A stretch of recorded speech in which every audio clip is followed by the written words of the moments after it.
Good afternoon, Upper Sixth. So here we are again. This is video 2 of 4 in this half paper on BritWear. So I must invest in a new graphic for that. So last video, we looked at the 8 marker with supply and demand question in it. And the advice was quickly throw down a supply and demand diagram and write a normal 8 marker. Maybe not defining at the beginning of it because you've already sort of defined in the diagram.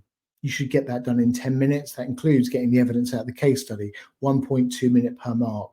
At this stage of the game, you should have revised all your theory. You're revising the gaps and you're practicing timing. Okay. So the recent mock exams, some people didn't finish it. Well, try harder, work on your timing. Okay. You practice and you'll be fine. Don't practice. Well, self-fulfilling prophecy. So second question is the 10 marker.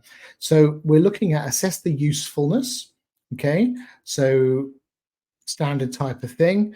And I'm thinking P paragraph 1, that's meant to be a plus sign, is going to be a pro, and then we're going to have a negative. Now, there isn't a magic formula for these 10 markers, as there's not with any of them really, but we are looking for balance. So if this was one of those mean and evil 10 markers, assess the benefits, I'm doing a P, however, answer the question, justify structure for this question. But because it's assess the usefulness, it is useful, it's less useful than other things. Now, the counter argument to useful is not useless. Do not write that. It is an assertion, and that word is in the painful part of the mark grid from Edexcel. So you never write useless, okay? It's useful. It might be that other things are more useful or it's less useful than other things, okay? Never useless. Of BritWear using the Boston Matrix, so we know what we're going to define in context, to inform its marketing strategy. So the usefulness of using that to inform that. So inform is helping them make decisions on their marketing strategy. Now, we're not just going to repeat the words marketing strategy. We're going to actually talk about some marketing strategy here in context with BritWear. We might want to be thinking about Boston Matrix in our head very quickly, and we're thinking about the strategies that we would use. So, for example, those rising stars, well, their rapidly growing market share is A, hopefully the products are popular, and B, because I'm throwing loads of money at marketing to continue this growth. Whereas my cash cows, they've already got that market share. They might be growing a little bit, but not a lot. I might not be spending as much money on marketing.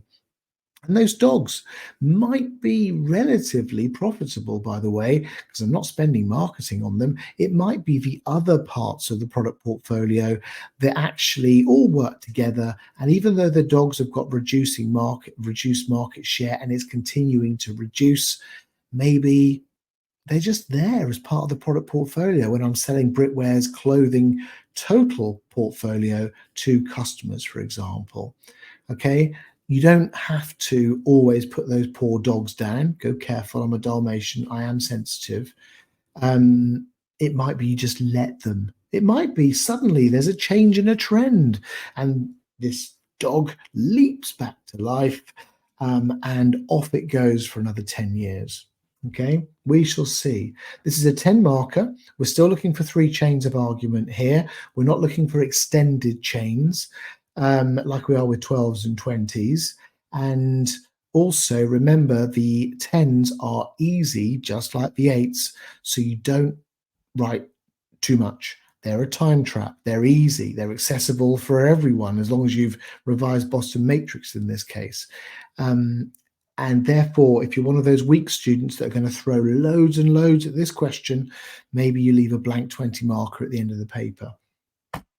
So, quick reminder of the case studies. If you've forgotten, again, check the link in the description. And these are the questions. Moving on. So we have got a poster that we have up in our classroom, and we've got some of the strategies in there. More importantly, we are looking for evidence in the case study of market growth and market share.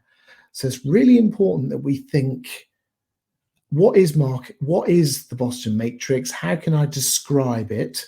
And I can't, and just saying, oh, this one's a problem child, doesn't really do anything for your answer. So tell me why, using the language of Boston Matrix. And then we've got some of the descriptors in here. And remember, we're looking for strategies. Okay, rarely worth investing in the dogs. And that might be that we've just got a load of this stuff made in a warehouse. We'll leave it on the website and hopefully it sells. It could be that actually, because of the seasonality of some clothing producers, they just want to get rid of it because it's last season. So they'll sell it to TK Maxx or M&M Direct or something. Or if you're a luxury brand, maybe you'll just set fire to it. So we shall see. I don't condone that, by the way, but Google it. It definitely happens. So we're looking at the data extract here, and I'm looking for market share, market growth. Well, you can see BritWear's internal sales. I've updated that on the front one.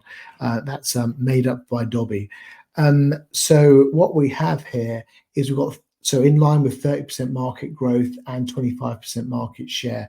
This case study has been written for you to be able to easily pull out this data in context with the axes on this Boston Matrix.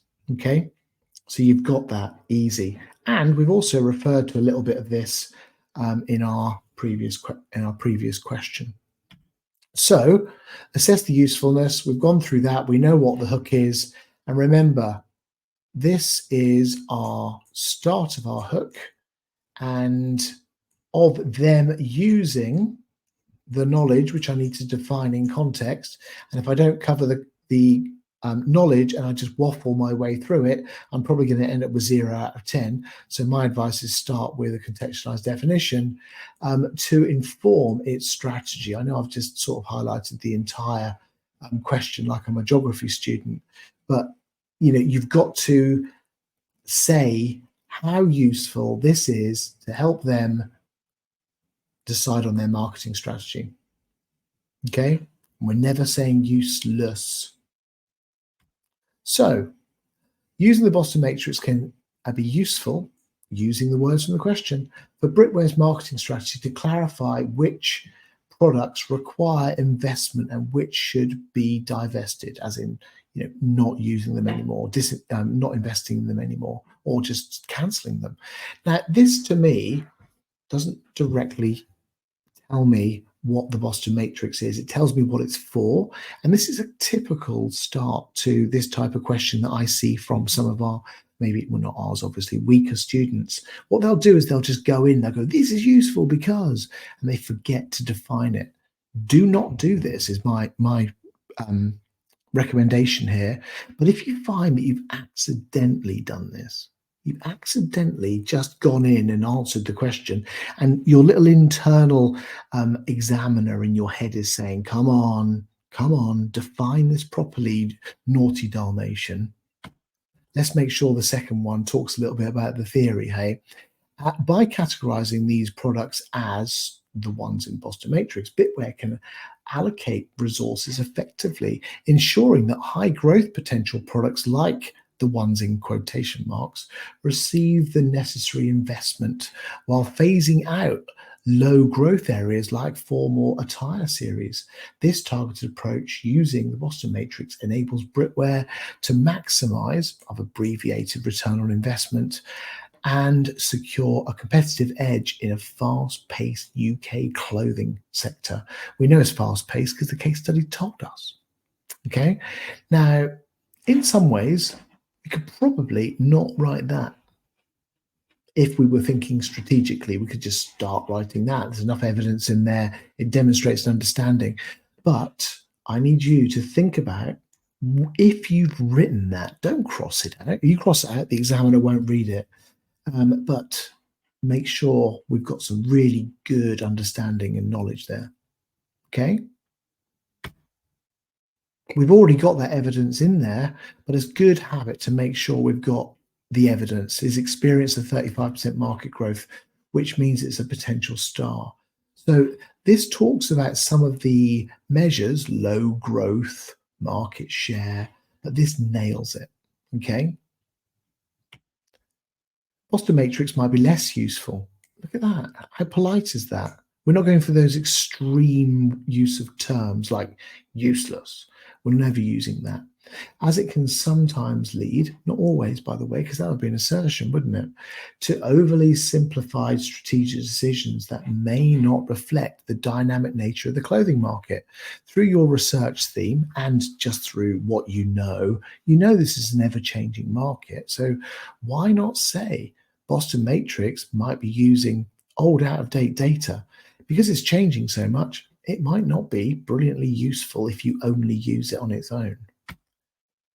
While the matrix helps in strategic simplification, it makes it easier for us Dalmatians to understand. It assumes market growth is the only indicator of the product's potential. Okay, that's the theory from the textbook. This might cause BritWear to overlook factors such as brand loyalty and market saturation. They might love the formal wear, don't get rid of it. It might be as a slowly declining marketplace, but those customers that are loyal to it might be not that price sensitive. Maybe we can make a lot of money out of this declining market. And let's see if we can bring it brilliantly into Boston Matrix language.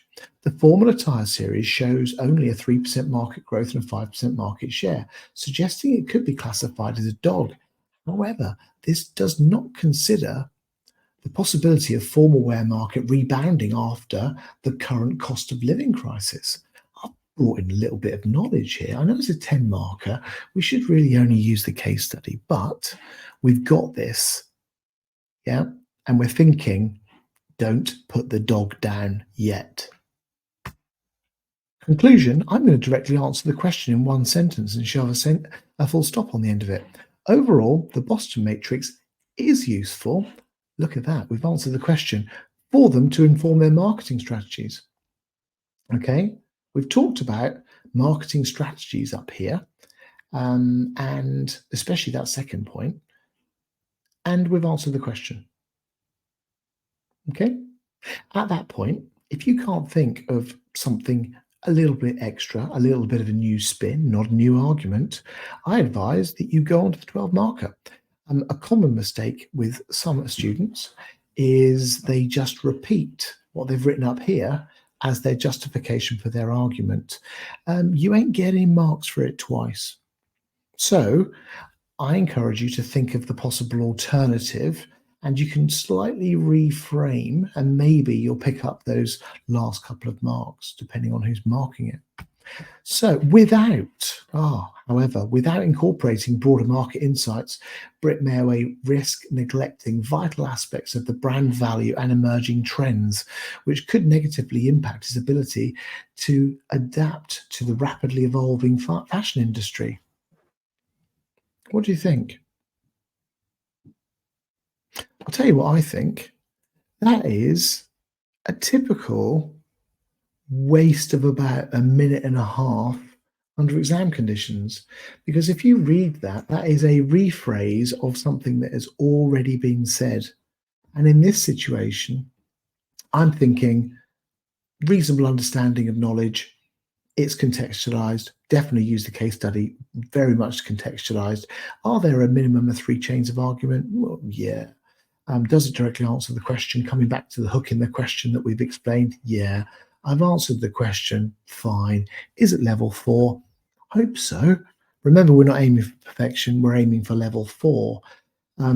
So you could have said something like, however, if the company didn't use something like Boston Matrix, they might not understand the interrelationship between the different products in the portfolio, and therefore they should continue to use it with other tools.